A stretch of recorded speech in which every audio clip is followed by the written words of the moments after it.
मित्रों, जैसा कि हमने पढ़ा है, जाना है कि अभिलेख हमारे लिए ऐतिहासिक स्रोत का काम करता है और इन्हीं अभिलेखों में अशोक के बाद से एक लंबी परंपरा प्रारंभ होती है। उन्हीं परंपराओं में से कई प्रसिद्ध अभिलेखों का संकलन करके, जिसे कि CBCS के पाठ्य पुस्तक में शामिल किया गया है, उस अभिलेख में से एक जो कि बहुत अधिक ही प्रसिद्ध है, वह महरौली स्तंभ अभिलेख लेकर के हम आपके सामने आए हैं। इनसे निकलने वाले जो प्रश्न है, इनसे उत्पन्न होने वाली समस्या है और किस प्रकार इतिहास को इन्होंने प्रभावित किया है, हम इसको जानने की कोशिश करेंगे अपने इस अभिलेख के माध्यम से। तदनुसार हमने एक लंबी सूची बनाई है, जिसके अंतर्गत हम इस अभिलेख का विश्लेषण करेंगे, जिसमें आप जैसा देख पा रहे हैं हमारे स्लाइड्स में इंट्रोडक्शन है। हमने मूल टेक्स्ट को लिया है, original text, meaning, information used as source, issues out of the inscription. इसमें एक और नई समस्या आई है कि इस पूरे अभिलेख में एक राजा का नाम है चंद्र, और वो चंद्र कौन है उनको जानेंगे। इसलिए एक बिंदु है, who is Chandra. Probable Kings, यानी चंद्र नाम के भारतीय इतिहास में और जितने भी राजा हुए हैं, उन सारे राजाओं का स्कैनिंग करते हुए हम इस निर्णय पे पहुंचेंगे कि वह राजा कौन होगा जिसको कि यह अभिलेख डेडिकेट किया गया है। फिर कुछ सिमिलैरिटी जो है, जो उन राजाओं में सिमिलैरिटी क्या है, डिससिमिलैरिटी क्या है, उनको जानने की कोशिश करेंगे और तदनुसार एक निष्कर्ष पे पहुंचेंगे। मित्रों, इस अभिलेख के जानने से पहले हम इसके बारे में एक परिचय सामान्य प्राप्त कर लें, और वो परिचय इस प्रकार से होगा कि यूं तो हम लोग जानते हैं कि कुतुब मीनार एक बहुत ही प्रसिद्ध, पर्यटकों के लिए बहुत ही आकर्षण का स्थल है, लेकिन कभी भी इस जगह को वो प्रसिद्धि नहीं मिली जो प्रसिद्धि की इनको इस अभिलेख से मिलना चाहिए था। इसमें आप पाएंगे कि ठीक कुतुब मीनार से लगभग 25 मीटर की दूरी पर पाएंगे एक आयन पिलर है। इसकी काफी महिमा रही है, लोगों ने इनको कभी कभी अपने भाग्य से भी जोड़ करके देखा है, लेकिन आजकल पर्यटकों की सुविधा की दृष्टि से इनकी फेंसिंग कर दी गई है ताकि हम इसे टच न कर सकें। कुतुब मीनार के पास ये आयन पिलर है, जिसकी लंबाई अगर आप देखें तो 23.8 इंच है। जो इनका रेडियस है, जिसको हम व्यास कहते हैं, वो 1.6 इंच है। इसका जो नीचे जो व्यास है वह है ऊपर का जो व्यास है वह 1 फीट का है, और जो नीचे का व्यास है वो 1.6 फीट का है। इसमें जो इंस्क्रिप्शन है वो इंस्क्रिप्शन 6 लाइन में है, और जिसमें कि 3 श्लोक हैं। श्लोक कहने से बेहतर होगा कि 3 पद्यों में है यह श्लोक।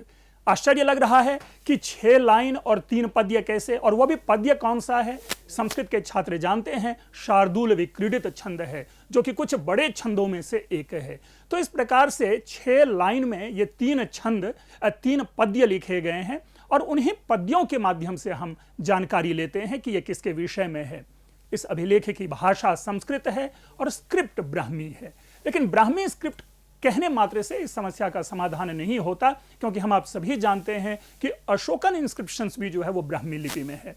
इसके साथ ही ये किस समय की ब्राह्मी है, यह भी एक हमारे लिए आधार भूमि प्रदान करेगा कि इस ब्राह्मी को देखते हुए, इस ब्राह्मी की राइटिंग को देखते हुए, इस ब्राह्मी में शब्दों के प्रयोग, संयुक्ताक्षर आदि के विश्लेषण से हम यह जानने की कोशिश करेंगे कि यह अभिलेख किस काल का है।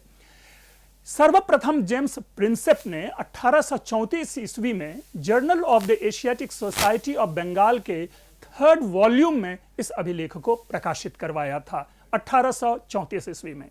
ये जो सूचना है, ये एक ऐसी सूचना है जो हम सारे लोगों को इस आयन पिलर और अभिलेख के विषय में जानकारी होनी चाहिए। इसके साथ ही इस अभिलेख में एक राजा का उल्लेख होता है, जैसा कि मैंने शुरू में ही आपके सामने रखा था, और उस राजा का केवल इतना मात्र नाम है चंद्र। अब ये चंद्र नाम अपने आप में ही एक संकट की स्थिति खड़ा करता है। क्यों? क्योंकि वह चंद्र उसका उपनाम है, या चंद्र वास्तविक नाम है, या चंद्र के माध्यम से किसी और अर्थ की तो वहां पर भावना की पुष्टि नहीं की जा रही है, या ये चंद्र है कौन? क्योंकि चंद्रगुप्त मौर्य से लेकर के चंद्रगुप्त द्वितीय तक हम पाते हैं, जो गुप्त वंश के चंद्रगुप्त द्वितीय हैं, वहां तक पाते हैं कि चंद्र नाम के कई राजा हमें प्राप्त होते हैं। अस्तु, तो ये हम उसमें जानेंगे कि ये चंद्र कौन है। इसके बाद ये जो आयन पिलर है, ये एक विष्णु ध्वज के रूप में इसकी चर्चा आती है, विष्णु ध्वज के रूप में इसे जाना जाता है। ऐसा माना जाता है कि यह जो स्तंभ है, यह जो लौह स्तंभ है, यह विष्णुपद पर्वत पर यह स्थापित था। अब यह विष्णुपद पर्वत कहाँ है, विष्णुपद की स्थिति क्या है, यह भी इतिहासकारों के लिए एक गहन अन्वेषण का विषय रहा है, मीमांसा का विषय रहा है। जो रामायण और महाभारत के संदर्भ प्राप्त होते हैं, उस संदर्भ के आधार पर यह पर्वत व्यास नदी के किनारे कहीं है। आप पाएंगे कि महाभारत का एक रेफरेंस है जिसमें कि यह पंक्ति मिलती है कि एतद् विष्णुपदम नाम दृश्यते तीर्थमुत्तमम एषा नदी विपाशा च नदी परम पावनी। विपाशा नदी बहुत ही प्रसिद्ध है, वेदकालीन यह नदी है, और इसी विपाशा का आधुनिक नाम जो है वो व्यास नदी है। जिस व्यास नदी को बखूबी हम सभी जानते हैं, खास करके जब मनाली जाते हैं तो उसके रास्ते में यह व्यास नदी समानांतर रूप में हमारे साथ चलती रहती है। कई इतिहासकारों ने इस विष्णुपद पर्वत को यह स्थापित करने का प्रयास किया है कि यह कुरुक्षेत्र में है।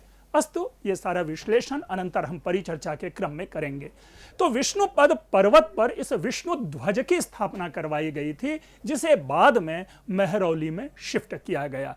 इसके लिए भी केवल इतिहासकार के मत मात्र प्रमाण है, ये चिंतन मात्र प्रमाण है। लिखित रूप में अगर हम ऐसा कहें कि कहीं किसी ढंग से लिखा गया हो, इस रूप में यह नहीं प्राप्त होता कि अमुक स्थल से अमुक अभिलेख को या अमुक लौह स्तंभ को इस स्थान पर लाया गया। हम इसको इस ढंग से भी सोच सकते हैं कि हो सकता है कि जो आधुनिक जगह है जहां यह आयन पिलर है, यही कदाचित विष्णुपद पर्वत रहा हो। यह हम विश्लेषण में इसकी चर्चा करेंगे कि यह स्थल है या नहीं है। मित्रों, आप लोगों के लिए जानने के लिए, इनकी अपनी स्मृति को तरोताज़ा करने के लिए यह चित्र आपके सामने है, आयन पिलर का अभिलेख है। इनको जब हम देखते हैं तो एक एसोसिएशन होता है। आप देखेंगे पीछे में कुछ रुइंड, एक विध्वंस सा दिख रहा है जो प्राचीन वहाँ के मंदिर हैं और उसी का अवशेष है। लेकिन हमारा ध्यान बैकग्राउंड में क्या है उस पर नहीं, इस आयन पिलर के ऊपर रखना है। आप देखेंगे कि ऊपर में एक डिजाइन है और ठीक उसी तरह से नीचे एक आई शेप्ड यह अभिलेख यहाँ पर प्राप्त हो रहा है जो हमारे सामने उपस्थित है। इस अभिलेख पर जो लिखा जाने वाला, जो हम कह सकते हैं, आप देखेंगे यहाँ पर जो जहाँ पर जिसकी चर्चा हमने की कि 6 पंक्तियों में यह अभिलेख है, वो पंक्ति आपके सामने उपलब्ध है। ठीक है, हमारे लिए समस्या हो सकती है कि चूंकि हम ब्राह्मी लिपि नहीं जानते, या जो ब्राह्मी लिपि जानते हैं वो बखूबी इसे डिसिफर कर सकते हैं, बखूबी इसे पढ़ सकते हैं। लेकिन बस केवल हम अपनी आंखों के लिए आपके सामने यह चित्र भी प्रस्तुत कर रहे हैं। इसका और नजदीकी, जिसका कहते हैं जूम इन जो है वो करके आप देख सकते हैं कि यहाँ पर वो अभिलेख का वह स्वरूप हमारे सामने उपस्थित होता है। चूंकि यह अभिलेख हम ब्राह्मी के माध्यम से नहीं पढ़ते, आधुनिक शिक्षा पद्धति में इस अभिलेख का रूपांतरण हमने देवनागरी स्क्रिप्ट में किया है और तदनुसार देवनागरी के माध्यम से हम इस पूरे श्लोक को समझ पाते हैं, हम इस श्लोक को पढ़ पाते हैं। और इस अनुसार आप देखेंगे कि जो इसका जो ओरिजिनल टेक्स्ट है, इसका जो पहला श्लोक है, यह इस प्रकार श्लोक है। पहले हम तीनों श्लोक को देख लें, उन श्लोक में क्या भाषा है, क्या बातें कही गई है। यस्योद्वरतयतः प्रतीप मुरसा शत्रून् समेत्यागतान् बंगेश्वाहवर्तिनोभिलिखिता खड्गेन कीर्तिर्भुजे तीर्त्वा सप्तमुखानि येन समरे सिंधोर्जिता वाहलिका यस्याद्याप्यधिवास्यते जलनिधिर वीर्यानिलैर दक्षिणैः। यह प्रथम पद्य है। इसी प्रकार हम दूसरे पद्य को देखते हैं जिसमें है खिन्नस्येव विसृज्यगाम नरपतेर गामाश्रितस्येतराम मूर्त्या कर्मजिता वनीम गतवतः कीर्त्या स्थितस्य क्षितौ शान्तस्येव महावने हुतभुजो यस्य प्रतापो महान् नाद्याप्युत्सृजति प्रणाशित रिपोर यत्नस्य शेषः क्षितिम्। और तीसरा पद्य है प्राप्तेन स्वभुजार्जितं च सुचिरं चैकाधिराज्यं क्षितौ चंद्राह्वेन समग्र चंद्र सदृशीं वक्त्रश्रियं बिभ्रता तेनायं प्रणिधाय भूमिपतिना धावेन विष्णौमतिं प्रांशुर्विष्णुपदे गिरौ भगवतो विष्णोर्ध्वजः स्थापितः। ये 3 पद्य है। संस्कृत की भाषा दिखने से स्पष्ट लगता है कि पाणिनि के बाद की यह भाषा हो, जब क्लासिकल एरा का जो संस्कृत है, जो संस्कृत भाषा है, वह निकष पर आ चुका हो। क्योंकि छंद में जो लालित्य है, जो सहजता है, उसको देख करके हम स्वाभाविक रूप में ना तो इसे बहुत पीछे ले जाएंगे, ना ही इसे बहुत बाद में लाने की कोशिश करेंगे। एक चीज और है कि हम यह भी जानने की कोशिश करेंगे, क्या इस भाषा शैली पर किसी ज्ञात कवि का तो प्रभाव नहीं। हम जब उसकी चर्चा करेंगे कि किस ज्ञात कवि का प्रभाव इस भाषा पर हो सकता है, तो एक क्षण के लिए हमारे मन में रोमांच अवश्य ही उत्पन्न होगा। इसलिए उस जिज्ञासा को हम बनाए रखें। मित्रों, हम एक एक पद्य को क्रमशः जानने की कोशिश करते हैं। तदनुसार जो ये पद्य है, पहले पद्य को देखते हैं और इसका मैं केवल निहितार्थ बता रहा हूं अभी आपके सामने, और बाद में पूरा अक्षरशः मैं अनुवाद बताऊंगा आपको। निहितार्थ यह है, जब हम प्रथम पद्य पढ़ते हैं कि ऐसा प्रतीत होता है कि कोई एक राजा है, जिस राजा ने, कहते हैं कि बंगाल प्रदेश से मिलकर आए हुए शत्रुओं को अपने छाती के बल से पीछे धकेला। और ऐसा भी इसमें लिखा हुआ है, आप पाएंगे कि अभिलिखिता खड्गेन कीर्ति भुजे, मानो उनकी बाहों पर तलवार से यश लिख दिया गया हो। यह एक मुहावरेदार भाषा है। एक प्रकार से इसका अर्थ यह भी निकलता है कि शायद तलवार, किसी शत्रु ने तलवार से प्रहार किया हो जिसका चिन्ह उस राजा की बाह पर स्थापित हो गया हो। लेकिन दूसरा यह भी इसका एक अर्थ लिया जा सकता है, लिया जाता है और लिया जाना चाहिए कि इन्होंने अपन तलवार के बल से अपने बाहु में यश लिख दिया, अर्थात अपने बाहुबल से विजय को प्राप्त किया। तीसरी पंक्ति आएंगे, इसमें भी आपके जब पढ़ते हैं तो स्पष्ट भाषा दिखती है। सिंधोह सप्तमुखानी। मित्रों, यदि आप जो वैदिक इतिहास के प्रति अगर आपका ध्यान रहा हो तो उसमें सिंधु के 7 सहायक नदियों की चर्चा आती है, सप्त सिंधु की चर्चा आती है। उन्हीं बातों को यहां कहा जा रहा है कि सिंधु के 7 मुख को पार करके। अब यहां पर भी अर्थ लेने में एक समस्या है कि सिंधोह सप्तमुखानी जब हम अर्थ करेंगे तो क्या ये 8 नदियां हैं या सिंधु सहित 7 नदियां हैं। यहीं पर आकर के इतिहासकार या जो संस्कृत के विशेषज्ञ हैं वो अपनी अपनी दृष्टि से अर्थ ग्रहण करके इसके भाव को समझाते हैं, प्रकट करते हैं। लेकिन मूल विषय क्या है कि सिंधु के 7 मुख को जीत करके, 7 मुख को पार करके वाहलीक प्रदेश को जीता। अब ये वाहलीक प्रदेश कहाँ है, क्या है, हम इसकी भी चर्चा करेंगे, इसको भी जानेंगे। लेकिन एक सूचना मात्र यही है कि ऐसा प्रतीत होता है कि अफगानिस्तान का कोई प्रदेश रहा होगा। और आज भी इस राजा का जो यश है वो कह रहा है दक्षिणैः जलनिधि, वीर्यानिलैः दक्षिणः जलनिधि। जो दक्षिण का जलनिधि है, जलनिधि यानी महासागर, समुद्र, दक्षिण का समुद्र मूलतः तो एक ही अर्थ है, हिंद महासागर, जिसको हम इंडस ओशन कहते हैं। या अगर और व्यापक अर्थ ग्रहण करना चाहें तो इसमें शायद हम अरब सागर और बे ऑफ बंगाल जो है इसको भी जोड़ सकते हैं। दूसरे शब्दों में इस प्रदेश में भी इस राजा का यश था, राजा का पराक्रम था, राजा का प्रताप था।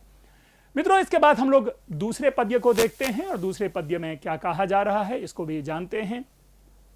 खिन्नस्येव विसृज्यगाम नरपतेर गामाश्रितस्येतराम मूर्त्या कर्म जिता वनीम गतवतः कीर्त्या स्थितस्य क्षितो। अब जरा देखिए, खिन्न का मतलब होता है थका होना। गाम विसृज्य, गाम शब्द के 2 अर्थ हैं। गाम का अर्थ है यहां पर इस लोक, पृथ्वी लोक। इस पृथ्वी लोक का परित्याग करके थका हुआ वह राजा इतराम गाम आश्रित्य, दूसरे लोक का आश्रय ग्रहण किया उन्होंने। इसका सामान्य अर्थ है, ऐसा प्रतीत तो होता है कि जिस राजा के विषय में यहां बातें कही जा रही है उस राजा की मृत्यु हो चुकी है। क्यों? क्योंकि दूसरी पंक्ति क्या कह रहा है, मूर्त्या कर्म जितावनीम गतवतः कीर्त्या स्थितस्य क्षितौ, कि अपने शरीर से कर्म के द्वारा इस पृथ्वी पर स्थित है लेकिन दूसरे लोक को चला गया है, और उनका जो यश है, उनकी कीर्ति है, वह आज भी इस लोक में विद्यमान है। और शांतस्येव महावने हुतभुजो यस्य प्रतापो महान, शांत हुए महावन में अग्नि के समान जिनका महान प्रताप है, आज भी उस राजा का जो यश है या शत्रु को जिस प्रकार उन्होंने नाश किया, उस नाश से जो प्राप्त होने वाला यश है, इस क्षिति पर, इस धरातल पर, इस पृथ्वी लोक में आज भी शेष है। दो मूल बातें निकल कर आ रही है कि ये जो कोई भी राजा हैं, उस राजा की मृत्यु हो चुकी है, और मृत्यु के साथ साथ इतने प्रतापी और पराक्रमी राजा थे कि आज भी से तात्पर्य है कि जिस क्षण इस अभिलेख को लिखा जा रहा है, उस समय भी उनका जो यश है वो जन जन में व्याप्त है। मित्रों, तीसरे पद्य को देखते हैं। अब इसमें एक नई सूचना हमें दिखेगी कि प्राप्तेन स्वभुजार्जितं च सुचिरम चैकाधिराज्यम क्षितौ चंद्राह्वेन समग्र चंद्र सदृशीम वक्त्रश्रियम बिभ्रता। कह रहा है कि पूर्ण चंद्रमा के समान मुख की शोभा को धारण करने वाले और चंद्र नाम से जाने जाने वाले, चंद्राह्वेन शब्द इसी को पकड़ना है, क्योंकि बस इतना मात्र संकेत है कि वो राजा कौन है।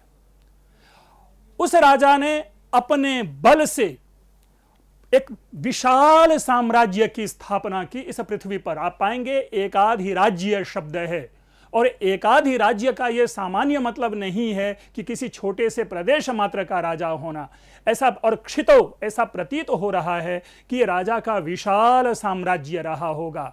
राजा देखने में सुंदर होगा, क्योंकि समग्र चंद्र सदृशीम वक्त्रश्रियम कह रहा है। वैसे ऐतिहासिक बोध के लिए इन शब्दों का हम लोग परित्याग कर लेंगे। क्यों परित्याग कर लेंगे?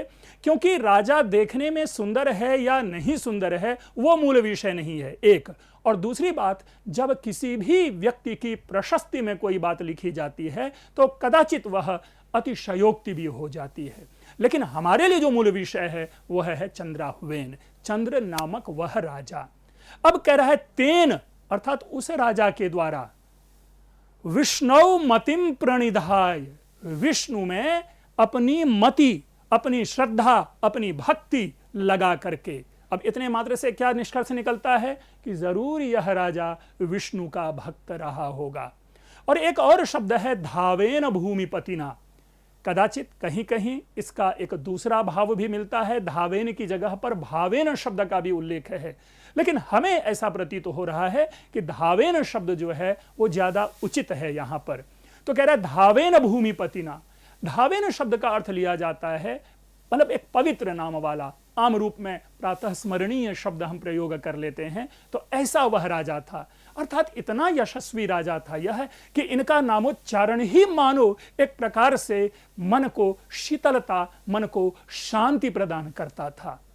और यह जो अभिलेख है, आप पाएंगे जो आखिरी पंक्ति असली जो कि एसोसिएट कर रहा है उस आयन पिलर से कि प्रांशुर विष्णु पदे गिरौ भगवतो विष्णोर ध्वज स्थापित। कह रहे हैं कि विष्णु पदे गिरौ। अभी हमने चर्चा की थी इसके बारे में, जब हमने सूचनाओं की चर्चा की थी तो उसमें स्पष्ट ये निकल कर आया था कि विष्णु पद गिरि पर, अर्थात विष्णु पद नामक पर्वत पर प्रांशु विष्णोर ध्वज स्थापित, विष्णु के ध्वज की स्थापना की गई।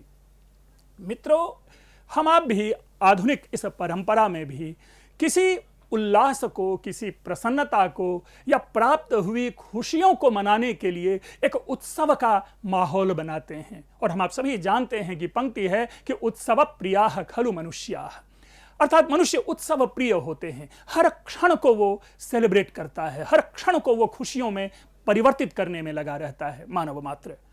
अगर यहां पर विष्णु ध्वज की स्थापना की जा रही है तो इसके नेपथ्य में हमें कारण का अन्वेषण करना पड़ेगा। आखिर क्या ऐसा कारण रहा होगा कि इस विष्णु ध्वज की स्थापना करवाई गई? तो उन्हीं कारणों के अनुसंधान के क्रम में हम ये सोचते हैं, इतिहासकार ऐसा सोचते हैं कि आवश्यक रूप में कोई बहुत बड़ा अभियान रहा होगा, शत्रु को पराजित किया होगा, इन्होंने कोई उपाधि धारण की होगी इस राजा ने, और उस विजय को मनाने के लिए मानो उस अवसर विशेष पर इन्होंने इस आयन पिलर की, इस विष्णु ध्वज की स्थापना करवाई है। तो मित्रों, ये 3 पद्य हैं, जिन 3 पद्यों के माध्यम से हम इस राजा विशेष को जानने की कोशिश करेंगे। इतिहास में इनका क्या महत्व है हम इनको जानने की कोशिश करेंगे, लेकिन उससे पूर्व इससे जो निकलने वाले जो कुछ एक जो मीनिंग है उसको हम अपनी भाषा में आपके सामने रख रहे हैं, आपके सामने स्पष्ट है। देखेंगे कि बंगाल प्रदेश में एक साथ मिलकर आक्रमण करने के लिए आए हुए शत्रुओं को युद्ध भूमि में छाती के बल पीछे धकेलते हुए जिसकी भुजा पर तलवार से कीर्ति लिख दी गई, जिसने सिंधु के 7 धाराओं को पार कर वाहलिक प्रदेश को जीता, जिसके प्रताप रूपी पवन से दक्षिण समुद्र आज भी सुशोभित हो रहा है। मित्रों, मैं आगे के अनुवादों को भी आपके सामने पढ़ूंगा, लेकिन एक बार एक शैली की ओर आपका ध्यान अवश्य ले जाना चाहूंगा कि इसमें इन्होंने एक अनिश्चयवाचक सर्वनाम का प्रयोग किया है। यदि आप लोगों की स्मृति में हो, कुमार संभवम का जो प्रथम सर्ग है, उस प्रथम सर्ग के जो प्रारंभिक 3 से लेकर के जो 10, 11 आदि पद्य हैं, उन पद्यों को जब पढ़ेंगे तो उसमें आपको इसी प्रकार की शैली मिलेगी, जिसमें, जिस पर, जिसका, जिसके लिए। अब यह प्रश्न बनता है किसके लिए, उसका उत्तर हम ढूंढेंगे यहां पर, क्योंकि यहां पर भी क्या कह रहा है, आप पाएंगे कि जिसने या जिसकी भुजा पर, जिसने या जिसके प्रताप रूपी पवन। तो यह जिस शब्द है, जिसके लिए हमने कहा कि यह अनिश्चयवाचक सर्वनाम है, और इसी जिस को हम जब उस में बदलेंगे तो यही हमारा कंक्लूजन होगा कि यह किस राजा के विषय में बातें कही जा रही है। यही जो शैली है, यह शैली दूसरे पद्य में भी चलेगी, और देखते हैं कि जो बहुत दिनों तक पृथ्वी के भार को वहन करते करते थके हुए के समान इस पृथ्वी लोक को छोड़कर दूसरे लोक अर्थात स्वर्ग चला गया है, जो पार्थिव शरीर से अपने सुकर्मों के द्वारा स्वर्ग लोक को जीतने के बाद वहां पहुंचकर भी अपने यशः शरीर से पृथ्वी पर निवास करता है, विशाल कानन में शांत हुई दावाग्नि के समान शत्रुओं को विनष्ट करने वाले, जिसके प्रयत्नों का स्मारक रूप महान प्रताप आज भी इस भूमंडल को नहीं छोड़ता है। ध्यान रखेंगे, खिन्नस्येव वाला जो दूसरा पद्य है, इसका यह सार है। यहां पर भी आप पाएंगे कि वही अनिश्चयवाचक सर्वनाम है, जो, जिस आदि के माध्यम से बातें कही जा रही है। तीसरे पद्य में समस्या का समाधान हमें मिलता हुआ प्रतीत होता है कि जिसने इस वसुंधरा पर अपने भुजबल से उपार्जित एकाधिपत्य का बहुत दिनों तक उपभोग किया, पूर्ण चंद्र के समान अपनी मुख शोभा को धारण करने वाले और चंद्र नाम से प्रथित उस शुद्ध हृदय राजा ने, चंद्र नाम से प्रथित उस राजा ने, देखिए जो अभी हम बार बार जिस जो की बात कर रहे थे उसका उत्तर मिल रहा है, चंद्र नामक उस राजा ने विष्णु में श्रद्धा रखकर विष्णुपद नाम के पर्वत पर विष्णु की उस उन्नत ध्वज की स्थापना की। मित्रों, जिस प्रश्न से यह अभिलेख प्रारंभ होता है, ऐसा प्रतीत होता है कि इसका उत्तर हमें तीसरे पद्य में प्राप्त होता है, लेकिन समस्या पुनः की पुनः अनिर्वचनीय ही रह जाती है, समाधान रहित ही रह जाती है कि ये चंद्र कौन है। अस्तु, हम अब एक समग्रता के रूप में यह जानने की कोशिश करते हैं कि इस अभिलेख से निकलने वाले सार क्या हैं, हमें सूचना क्या प्राप्त हो रही है, और उन सूचनाओं के आधार पर हम प्रश्नों का समाधान लेंगे। देखेंगे कि पहले पद्य से प्राप्त होने वाली सूचना क्या है। शत्रु किसी एक प्रदेश मात्र का नहीं। अगर आप पहले पद्य पर ध्यान दें तो वहां पर लिखा हुआ है समेत्य आगतान शत्रुन। समेत्य का अर्थ होता है मिल करके, आए हुए शत्रुओं को। अब समेत्य से मतलब दो अर्थ है, या तो जो शत्रु हैं उस शत्रु को सहायता पहुंचाने वाले अन्य भी कई और दूसरे राष्ट्र के राजा होंगे, तो उन सारे राजाओं ने मिलकर के इस राजा का विरोध किया होगा, तभी क्या आ रहा है कि शत्रुन समेत्यागतान। और दूसरा समेत्य का यह भी अर्थ हो रहा है कि इस शत्रु राजा ने, जो शत्रु राजा बंगाल प्रदेश का है, उस शत्रु राजा अपने पूरी क्षमता के साथ इस राजा का विरोध करने आया है। हमें यह पकड़ के रखना पड़ेगा समेत्य शब्द के निहितार्थ को। मैंने आपके सामने दो अर्थ दिया, अर्थात इससे प्राप्त होने वाली दो सूचना है। दो सूचना में एक सूचना जो व्यापक रूप में सभी लेकर के चलते हैं, या मैं समझता हूं ऐसा कभी कभी कि इतिहासकारों ने शायद इसकी उपेक्षा की है कि समेत्य शब्द का क्या अर्थ ग्रहण करना चाहिए। तो सामान्य अर्थ जो हमें प्राप्त होता है सब जगह, वो यही कि बंगाल प्रदेश से मिल करके आए हुए शत्रुओं को, बंगाल प्रदेश से मिलकर के आए हुए शत्रुओं को ये बात कुछ सही प्रतीत नहीं हो रही। तभी हमने कहा कि हम इसका यह भी अर्थ ग्रहण करेंगे कि क्या जिस राजा का विरोध बंगाल के राजा ने किया है, उस बंगाल के राजा को किसी अन्य राजाओं से तो सहायता नहीं मिली है। अस्तु, तो एक यह सूचना हमें इससे प्राप्त हो रही है। दूसरी सूचना है कि उन शत्रुओं को पराजित करना, अर्थात इन शत्रुओं ने जिस राजा का विरोध किया, उस राजा ने इन सारे शत्रुओं को पराजित किया। शब्द है प्रतीपम उद्वर्तयतः, पीछे की ओर धकेलते हुए। और पीछे की ओर धकेलना हम आप सभी जानते हैं, यह मुहावरा है, और पीछे की ओर धकेलने का सामान्य अर्थ होता है पराजित करना। अर्थात यहां पर उनको पराजय की प्राप्ति हुई है, उन शत्रुओं को। भुजाओं पर शत्रुओं का प्रहार, अतः कीर्ति, इसके भी हमने दो अर्थों का प्रतिपादन किया है। कई इतिहासकार ऐसा अर्थ लेते हैं कि युद्ध भूमि में शायद यह राजा घायल हो गया था, और घायल होने का कारण यह था कि शत्रु पक्ष से इनके बाह पर तलवार से प्रहार किया गया हो या किसी अन्य शस्त्रास्त्र से प्रहार किया गया हो। प्रश्न यह नहीं है कि वो तलवार है या कोई शस्त्र और या कोई अस्त्र और, लेकिन मूल विषय है कि जो अर्थ जो हमारे सामने प्राप्त होता है ऐसा प्रतीत होता है। लेकिन मैं इसका दूसरा भी अर्थ ले रहा हूं, और आप लोग को भी ये मैं सजेस्ट करूंगा कि दूसरे अर्थ की भी संभावना को ढूंढें और जानें। और वह दूसरा अर्थ यह होता है कि अपने बाहुबल से शत्रु को पराजित किया, इसलिए मानो उनके बाहु में कीर्ति लिख दी गई हो, यश लिख दिया गया हो, उनकी भुजाओं में यश विद्यमान हो। तो यह भी एक मुहावरेदार अर्थ लिया जा सकता है। अर्थात इसमें हमें मानना पड़ेगा कि यह राजा अक्षत था, अर्थात किसी भी प्रकार का प्रहार इनके शरीर पर नहीं हुआ था।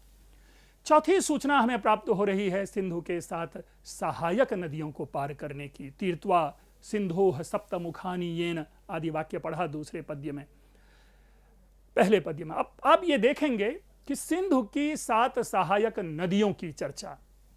सबसे पहले तो हम ये देख लें कि क्या इसका अर्थ सिंधोह सप्तमुखानि अर्थात सिंधु की 7 सहायक नदियां लें या सिंधु सहित 7 नदियां लें। यह एक विश्लेषण का विषय है। लेकिन जो सूचना प्राप्त होती है, जब जब कभी सप्त सिंधु की चर्चा की जाती है, तो हमारे सामने जो सूची आती है 7 नदियों की, वह सूची इस प्रकार है। पहला है शतद्रु, जिसे आज हम लोग सतलज नाम से जानते हैं। विपाशा, जिसकी चर्चा की, जिसे हम लोग व्यास नाम से जानते हैं। इरावती, हम इसे जानते हैं रावी नदी के नाम से, यद्यपि इसके लिए हमें परुष्णी शब्द का भी प्रयोग प्राप्त होता है। चंद्रभागा, जिसका कि नाम हम लोग भी जानते हैं चेनाब नाम से। वितस्ता, झेलम को कहा जा रहा है। कुभ, कहीं कहीं ये कुभा शब्द आता है, और शायद आधुनिक नाम क्रमु नाम से भी इसका उल्लेख मिलता है। तो ये, और अंत में सिंधु। विश्लेषण का विषय यह है कि क्या रास्ते में आने वाली कोई और प्रमुख नदी है? यदि वो प्रमुख नदी है तब तो सिंधु सहित 7 नदियां होगी, अर्थात 8 नदियों की चर्चा हम इसमें लेंगे। और यदि नहीं है तो सिंधु सहित 6 नदी अर्थात 7 नदियों को पार करके। लेकिन यदि 8वीं नदी है तो वो 8वीं नदी कौन सी है, यह भी एक विश्लेषण का विषय होगा, जिसकी हम चर्चा करेंगे। फिर है अनंतर वाहलीक प्रदेश को जीतना। मित्रों, वाहलीक को लेकर के भी कई चर्चा हुई है, कई लोगों ने इसके विषय में कहा है, लेकिन महाभारत में वाहलीक शब्द का प्रयोग प्राप्त हुआ है। वाहलीक जगह जो है उस स्थल विशेष का नाम प्राप्त होता है, और तदनुसार आप इतनी हम आप तो कल्पना कर ही सकते हैं कि ये जो राजा है, इस राजा की journey from east to west है, ठीक। और उस वेस्ट में भी क्लियर वे दिखाया जा रहा है, रास्ता दिखाया जा रहा है, मार्ग बताया जा रहा है, और वो मार्ग इस रूप में दिखाया जा रहा है कि 7 नदियों को क्रॉस करके तब उस प्रदेश को जीतना। ऐसा नहीं है कि इस प्रदेश को जीत करके तब 7 नदी को क्रॉस करना। यहां पर है 7 नदियों को क्रॉस करना। तो आप इसी रूप में लें कि आप वेस्ट वेस्ट वेस्ट वेस्ट तब एक्सट्रीम वेस्ट पहुंचेंगे, और तदनुसार कल्पना की दृष्टि से एक अनुमान के आधार पर जिस प्रमाण को हम स्थापित करते हैं वह वाहलिक जिसे आधुनिक बल्ख प्रदेश माना जाता है अफगानिस्तान का, उसकी ओर इशारा है। यानी जब हम चर्चा करेंगे कि यह चंद्र कौन है, उसमें ये सारी सूचना हमारे लिए सहायक होंगी। अगर इन सूचनाओं की उपेक्षा करेंगे तब हमारे पास सही उत्तर प्राप्त नहीं होगा कि चंद्र कौन है। तो वाहलिक वल्ख प्रदेश है। एक और सूचना है, वो सूचना यह है कि दक्षिण समुद्र तक उनकी कीर्ति थी। मित्रों, एक प्रश्न यहां यह उत्पन्न होता है। एक होता है कि यश वहां तक पहुंचना, कि वहां का वह राजा बड़ा ही अच्छा है, बड़ा ही पराक्रमी है। तो एक तो यश यह है, इस रूप में हम चर्चा करते हैं।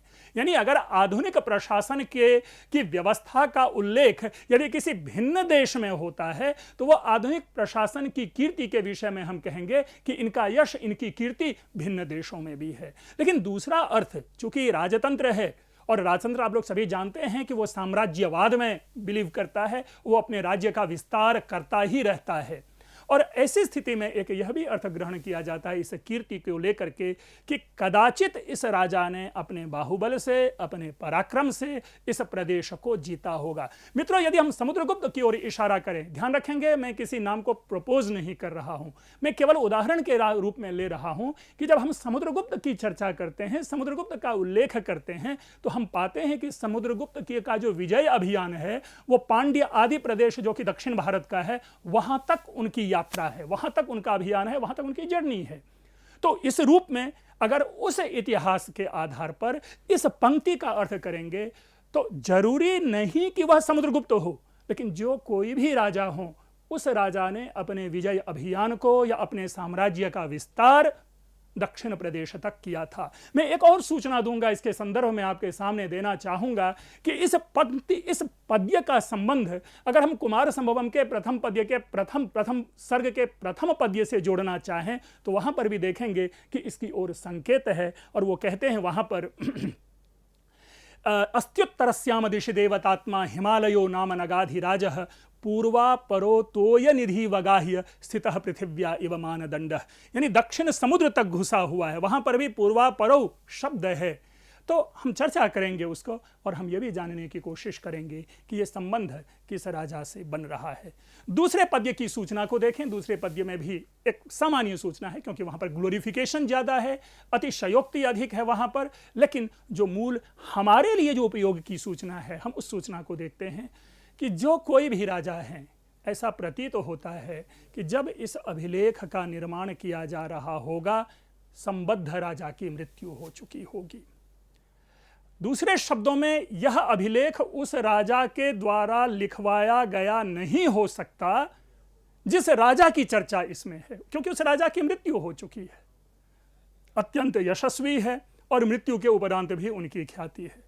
ये दोनों हमारे लिए उतना विशेष महत्व का नहीं है जितना कि प्रथम पद्य जो है, प्रथम जो सूचना है वह महत्व का है। और प्रथम सूचना यह है कि संबद्ध राजा की मृत्यु हो चुकी है। मित्रों, उसमें क्लियर लिखा गया है कि यह राजा जो है दूसरे लोक में चला गया है, दूसरे लोक में गए हुए। तो जिसकी मृत्यु हो जाएगी वो क्या अपने विषय में यह लिखाएगा कि मेरी मृत्यु हो गई और मैं स्वर्ग चला गया? ये हम इतिहास में प्रायशः नहीं प्राप्त करते। लेकिन हाँ, हमारे पास एक उदाहरण है और हम वो प्राप्त करते हैं। और वह उदाहरण है जब हम मृच्छकटिकम नामक नाटक को पढ़ते हैं और उसकी प्रस्तावना को पढ़ते हैं, तो मृच्छकटिकम के जो नाटककार है, जो नाट्यकर्ता हैं, शूद्रक, वो शूद्रक अपने बारे में लिखना प्रारंभ करता है कि शूद्रको नाम राजा बभूव, कि शूद्रक नामक एक राजा था। वहां पर भी हम ऐतिहासिक दृष्टि से मानवीय स्वभाव का विश्लेषण करते हुए हम उस अर्थ को जानने की कोशिश करते हैं कि क्या यह शूद्रक का ही लिखा हुआ है वो प्रस्तावना, या बाद में किसी और ने प्रस्तावना में उन बातों को जोड़ दिया है। मृच्छकटिकम की चर्चा मृच्छकटिकम के संदर्भ में, लेकिन यहां यह विश्लेषण का विषय है। दो रूप प्राप्त होते हैं। या तो हमें स्वीकार करना पड़ेगा कि यह राजा जो अभिलेख लिखवा रहा है स्वयं अपने बारे में लिख रहा है, तब तो कोई दोष नहीं होगा, तीनों पद्यों का संबंध एक साथ होगा उस राजा के साथ। लेकिन हम अगर ये मान के चलें कि इस राजा की मृत्यु हो गई है, तो दो आवश्यक रूप से व्यक्ति हमारे सामने उपस्थित होते हैं, जिसमें एक तो वो जिन्होंने विजय अभियान किया और दूसरा वे जो इस अभिलेख को लिख रहा है, लिखवा रहा है। थोड़ा सा अगर लें कि ऐसा भी हो सकता है कि ये जरूर कोई पिता राजा होगा जिन्होंने साम्राज्य का विस्तार किया होगा, जिन्होंने बंगाल से आए हुए शत्रुओं को पराजित किया होगा, जिन्होंने 7 सिंधु को पार किया होगा और जिन्होंने बल्ख प्रदेश को जीता होगा। और वह पुत्र राजा होगा जिन्होंने ये सारी सूचना इस लोहे के स्तंभ पर, इस आयन पिलर पर उन्होंने लिखवाया है। तो मित्रों, हम इसी को बड़े ही सावधानी पूर्वक से जानेंगे। तीसरे पद्य की सूचना, स्वशक्ति से एकाधिराज्य की स्थापना। मित्रों, इतिहास में एकाधिराज्य शब्द एक बड़े ही राजा की महत्ता को दर्शाने वाला होता है। अगर आप लोगों ने पढ़ा होगा रुद्रदामा का अभिलेख, तो उस रुद्रदामा के अभिलेख में 2 शब्द का प्रयोग है। एक शब्द है क्षत्रप और एक शब्द है महाक्षत्रप। यानी रुद्रदामा के दादा चष्टन और रुद्रदामा महाक्षत्रप थे, लेकिन रुद्रदामा के पिता अथच चष्टन के पुत्र जयचंद्र क्षत्रप था, महाक्षत्रप नहीं बन पाया था। इसी प्रकार से अधिराज्य है, एकाधिराज्य है, और एकाधिराज्य एक विस्तृत भूभाग की सूचना हमारे सामने देता है। एकाधिराज्य एक अखंड साम्राज्य की ओर संकेत देता है। इस एकाधिराज्य शब्द से हम इसको जानने की कोशिश करेंगे हम कि ये कौन ऐसा राजा होगा जिनका कि इनका विस्तृत भूभाग रहा होगा, जिनका कि इतना सुंदर एक साम्राज्य रहा होगा। दूसरे शब्दों में आप जरा ये जानने की कोशिश करें, अगर हम अपने भारत के ही अगर 5, 7, 10 बड़े राजाओं की चर्चा करें तो उन राजाओं में चंद्रगुप्त मौर्य का नाम लिया जाता है, सम्राट अशोक का नाम लिया जाता है, चंद्रगुप्त प्रथम, समुद्रगुप्त, चंद्रगुप्त द्वितीय, कुमारगुप्त, हर्षवर्धन आदि ऐसे राजा हैं जिनका कि विशाल साम्राज्य रहा है। अपेक्षया विशालतम नहीं कहेंगे, लेकिन अपेक्षया विशाल साम्राज्य रहा है। और उस विशाल साम्राज्य के नेपथ्य में हम देखेंगे कि वो राजा कौन होगा। उनका नाम चंद्र है। अब मित्रों, अगर आप देखें, जैसा कि मैंने शुरू में ही आपके सामने नाम लिया था कि ये जो कोई भी राजा है उस राजा का नाम चंद्र है। अब चंद्राह्वेन शब्द है, चंद्र नाम से इनको बुलाया जाता था। अब कई बातें हैं, ये उपनाम था या उनका वास्तविक नाम था, क्योंकि कभी कभी क्या होता है कि राजा की सुख समृद्धि और शीतलता को देख करके लोग उनको चंद्रमा कह बैठते हैं, चंद्र कह बैठते हैं। तो कदाचित हो सकता है कि ये उनका उपनाम रहा हो, लेकिन कभी कभी ऐसा होता है कि साक्षात नाम ही अगर चंद्र हो तो चंद्र नाम प्रयोग यहां पर कर दिया गया। अब देखें इसमें, अब आप पाएंगे कि इसमें क्या स्थिति हमारे सामने बन करके आती है। कई राजाओं के नाम इसके साथ जुड़ते चले जाते हैं। चंद्रगुप्त मौर्य, कनिष्क, कनिष्क तक का नाम इस चंद्र के साथ जोड़ा जाता है, जबकि कनिष्क नाम में कहीं भी चंद्र का संकेत नहीं है। चंद्रगुप्त प्रथम, इससे पूर्व एक और राजा हुए हैं चंद्रवर्मन, चंद्रगुप्त प्रथम, समुद्रगुप्त, चंद्रगुप्त द्वितीय, कुमारगुप्त, ऐसे कई राजाओं का संबंध इस अभिलेख से जोड़ा जाता है। हम उन सब का विश्लेषण करेंगे कि क्या इन राजाओं के साथ इनका संबंध बन रहा है या नहीं बन रहा है, और जिनका सर्वाधिक अधिक संबंध बनेगा वही इसका उत्तर होगा, और वही राजा जो है चंद्र नाम से जाना जाएगा। इसमें भी आवश्यक है, जैसे उदाहरण के लिए कई सारे तर्क मिलेंगे, तर्क दिए जाएंगे कि चंद्रगुप्त मौर्य यह राजा है। अब चंद्रगुप्त मौर्य राजा है तो उसमें कई सारे हमारे पास क्या होता है कि प्रमाण ऐसे मिलते चले जाते हैं कि चंद्रगुप्त के साथ संबंध नहीं बैठता। फॉर एग्जाम्पल, अगर आप उदाहरण देखें, क्योंकि पहला ही कहते हैं लोग कि चंद्रगुप्त जो थे वो जैन राजा थे, लेकिन मित्रों उसमें हमें सावधानी की जरूरत है, क्योंकि चंद्रगुप्त ने जैन धर्म को स्वीकार किया था। कब? बाद में स्वीकार किया है। अपने जीवन के पूर्वार्ध में वो जैन नहीं है, अपने जीवन के पूर्वार्ध में वो जैन नहीं है, बल्कि वो अपने जीवन के उत्तरार्ध में आकर के जैन धर्म स्वीकार करते हैं। इसलिए केवल इतना मात्र कह देने से कि वो जैन धर्मावलंबी थे, हम इनका खंडन नहीं करेंगे। दूसरी ओर हम ये भी जानेंगे कि विष्णु भक्त होना, ठीक है, अगर चंद्रगुप्त मौर्य जैन राजा हैं तो स्वाभाविक है कि वो विष्णु भक्त नहीं होंगे, लेकिन क्या राजा किसी और धर्म में श्रद्धा रख करके, उस प्रदेश विशेष का ध्यान रख करके, उस प्रदेश विशेष के लोगों की भक्ति भावना को हृदयंगम करके विष्णु ध्वज की स्थापना नहीं करवा सकता? इसीलिए जब हम इतिहास में किसी निर्णय पे पहुंचते हैं तो उस निर्णय में एक अपक्षीय निर्णय नहीं होना चाहिए। हम सर्वांगीण देखते हैं, पूरे चीज को वहां देखने की हम कोशिश करते हैं। तदनुसार उसके बाद और देखेंगे कि विष्णुपद पर्वत पर विष्णु ध्वज की स्थापना, यह भी एक बड़ा सुंदर संकेत है कि विष्णुपद पर्वत कहाँ है। जैसे कि हमने शुरू में सूचना दी थी और सूचना के क्रम में हमने यह बताने की कोशिश की थी कि विष्णुपद पर्वत जो है व्यास नदी के किनारे हैं। कई लोगों का यह मानना है कि यह प्रदेश कुरुक्षेत्र का है, कई लोगों का यह मानना है कि और किसी दूसरी जगह हो सकता है। और मैंने आप लोगों को आते ही कहा था क्यों ना हम यह मान लें कि आधुनिक जो स्थल विशेष है वही विष्णुपद पर्वत है, क्योंकि उस प्रदेश का की जो प्रकृति है, उसकी जो जियोग्राफी है, वो जियोग्राफी जो है वह पर्वत होने की ओर संकेत देता है। अर्थात अपने ऐतिहासिक युगों में जिस युग में यह रहा होगा, यह एक ऊंचा पर्वत रहा होगा। विष्णु ध्वज की स्थापना, जैसा कि हमने शुरू में देखा था, इसके फोटो को देखा था, आप पाएंगे कि इसके ऊपर में गरुड़ का एक स्वरूप बना हुआ है, इसलिए विष्णु ध्वज की ओर संकेत लिया जा रहा है। यह राजा धावेन शब्द से हमने लिया कि यह राजा प्रातः स्मरणीय थे। मित्रों, तो ये जो पूरा का पूरा आपने चंद्र का अभिलेख जो आपके सामने हमने प्रस्तुत किया, उसमें एक जो भी प्राप्त होने वाली ऐतिहासिक सूचना थी, उन ऐतिहासिक सूचनाओं को हमने आपके सामने रखा। लेकिन इतना मात्र नहीं, वस्तुतः इस अभिलेख का ज्ञान अब प्राप्त होगा। अब हम इसके माध्यम से जानेंगे कि क्या क्या। अब देखिए, जब एकाधिराज्य शब्द की चर्चा आई तो मैं स्वाभाविक रूप से आप लोगों को ले जाना चाहूंगा जहां पर मेघदूतम का श्लोक है, और मेघदूतम में है राजराजस्य दध्यौ। जब पंक्ति आती है राजराजस्य, अब देखिए राजराजस्य आदि ऐसे शब्द हैं जो उस समय के प्रशासन में प्राप्त होने वाली उपाधि या ग्रहण की जाने वाली जो उपाधि है उसकी ओर संकेत है। तो वो राजराज हो, ये अधिराज हो, एकाधिराज हो, इन सारे ऐतिहासिक शब्दावलियों का भी विश्लेषण यहाँ होना चाहिए, तब जाकर के हम इसको एक स्रोत के रूप में ग्रहण करते हैं।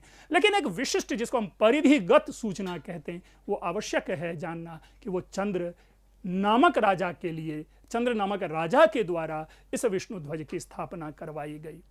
मित्रों, जो एक मूल विषय आया, जो भी हमने चर्चा की, इस चर्चा के क्रम में हम आपको बताएं और बताने की कोशिश करें कि मेरा यह मानना है, स्पष्ट रूप में यह मैं मानता हूं कि यह अभिलेख, इस अभिलेख का संबंध कदाचित दो राजाओं से है।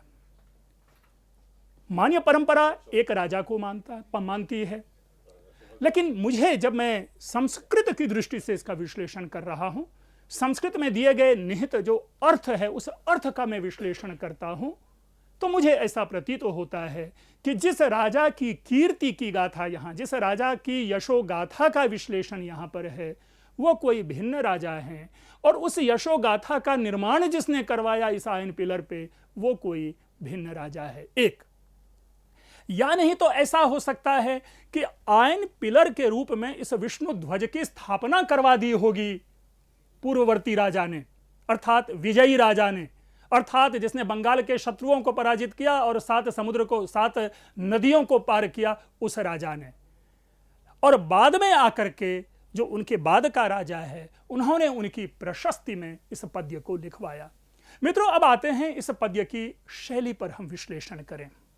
जिस प्रकार यहां पर जो मैंने शुरू से आपके सामने रखा, अनिश्चयवाचक सर्वनाम, यस्य, येन आदि जो पद्य आया है, जो शब्द आया है, उसके आधार पर यह आवश्यक ऐसा लग रहा है कि जिस किसी भी कवि ने इस पद्य की रचना की होगी, वो कवि काव्य निर्माण में सिद्धहस्त होगा और वो बहुत ही सुंदर काव्य की रचना करते होंगे, क्योंकि कहीं भी पद्य को पढ़ने से टूटता हुआ नहीं दिख रहा, एक प्रवाह दिख रहा, शार्दुल विक्रीडित में सिद्ध हस्तता दिख रही। और मित्रों, अगर आप पाएंगे पद्यों में शार्दुल विक्रीडित छंद जो संयोजन की परंपरा है, विनियोजन की परंपरा है, यद्यपि शार्दुल विक्रीडित छंद का प्रयोग भास के काव्यों में प्राप्त होना शुरू हो जाता है, लेकिन सुंदर और स्थापित जो शार्दुल विक्रीडित है, उस छंद का निर्माण हम महाकवि कालिदास में देखना शुरू कर जाते हैं। मित्रों, अगर आप लोगों को याद हो, अभिज्ञान शाकुंतलम के चतुर्थ अंक के 4 श्रेष्ठ पद्य, वो चारों श्रेष्ठ पद्य शार्दुल विक्रीडित में है। ध्यान रखेंगे, मैं अभी यह कतई कहने नहीं जा रहा कि कदाचित इस पद्य के नेपथ्य में महाकवि कालिदास रहे होंगे, लेकिन यह भी मैं जरूर आपकी ओर संकेत देने जा रहा हूं कि जरा हम विश्लेषण करें कि कहीं ऐसा तो नहीं कि महाकवि कालिदास या महाकवि कालिदास के जैसे ही कोई श्रेष्ठ कवि रहे होंगे जिन्होंने इस पद्य का उल्लेख किया होगा। ये कवि आवश्यक रूप में साहित्य लिखने वाले होंगे, क्योंकि इसी प्रकार का पद्य हम भास के स्वप्न वासव दत्तम के 5वें अंक के आखिर में देखते हैं, जहां पर कि पूरे वीर रस से ओतप्रोत पद्य का निर्माण होता है और वो कह बैठते हैं कि उपेत्य नागेंद्र तुरंग तीर्णे तमारुणिम दारुण कर्म दक्षम विकीर्ण बाणोग्रत रंग भंगे महार्णवाभे युधि नाशयामी।